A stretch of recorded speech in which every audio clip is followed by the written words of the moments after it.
iyadoo loo diyaar garoobayo shirka amniga ee Brussels ee dalka Belgium ayaa waxa magaalada Muqdisho soo gaaray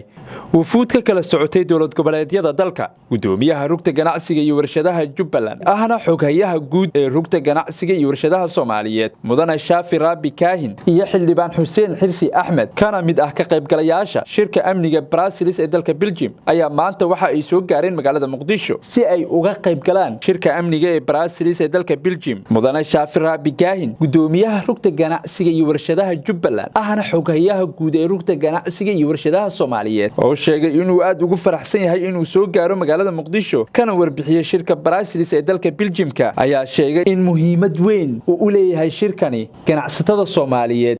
inaan Ilaahay fadligii nabad ku nimid caasimadda ummadda Soomaaliyeed ee Muqdisho oo aan uga sii gudbayno haddii Ilaahay yiraahdo shirka loo balansan yahay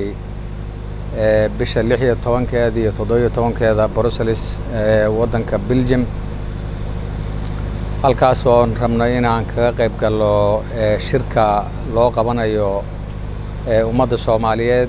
haday ahaan lahayd rugta ganacsiga Soomaaliyeed oo gudoonkeeda oo dhan saaka u socdo gudoomiyaheedina uu hogaaminayo haddii ay ahaan lahayd dawladda federaalka iyo dawlad goboleedyada iyo bulshada rayidka inteeda kale ayadoo shirkani uu daba socdo shirkii hore sanadkii hore bishii May lagu qabtay magaalada London ayada oo shirku laba waji uu ka kooban yahay wajina waa wajiga maamul goboleedyada iyo dawladda federaalka khuseeya inta badan oo iskuuradka ku saabsan iyo dalka sida uu soo kaban lahaa uu horumari lahaa xagga ammaanka wajiga labaadna waa wajiga ku saabsan dhaqaalaha iyo horumarinta shaqo abuurka iyo in la dib loo dhiso kaabayaashii burburay 20 sano ama 20 iyo dhowrkii sano inaga tagtay runtii waxaa la soo gooyay shawd dheer baa la soo gooyay oo ummadda Soomaaliyeed iskeed ay wax u qabsanayso tanna waxay la mid tahay inay horay loo sii socdo ama horay loo sii wado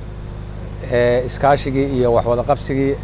ayadoon mar walba ku boorinayno anaga rug ganacsi Soomaali ahaan ummadda Soomaaliyeed inay iscafiso gacmaha isqabsato waxyaabaha yararka indhaha in laga laabto ay u baahan tahay xildhibaan Xuseen Xirsi Axmed oo kamid ah xildhibaanada dawlad goboleedka Soomaaliyeed ee Jubbaland ahna gudoomiyaha guddiga maaliyadda iskaashiga xiriirka caalamiga iyo qorsheynta ayaa sheegay in ay rajeynayaan shirkaas inuu ka soo baxo qodobo waxtar u leh ummadda Soomaaliyeed awoodana la saari doono arrimaha dhaqaalaha iyo ganacsiga aadna ugu mahadcelinayaa gudoomiyaha iyo maaragtay bahda saxaafadda Jubbaland TV ee Muqdisho maanta sidaad ka warhaysaan waxaan u baxaynaa shirka ka furmayo Brussels oo lagu eegayo qaybo kala duwan dhanka siyaasadda iyo dhanka horumarinta ganacsiga ee Soomaaliya ahmiyadda ugu weyn hadda waxaan siinaynaa dhanka ganacsiga maadaama aan halkaasi aad ugu taxalluqno waxaana lagu soo maaragtay falanqeyn doonaa oo maaragtay horumarka aan rajaynayno in laga gaaro uu noqon doona sida maaragtay loo dhiirigelin lahaa soo kabashaha ilaha dhaqaalaha aan maaragtay dhaqaalahana uu u siyaadin lahaa in la sameeyo shaqo abuur in la sameeyo horumar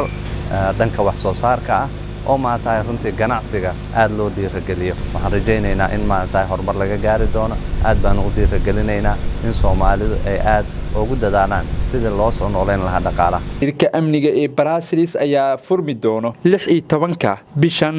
Abdullahi Maxamed Jubbaland TV Muqdisho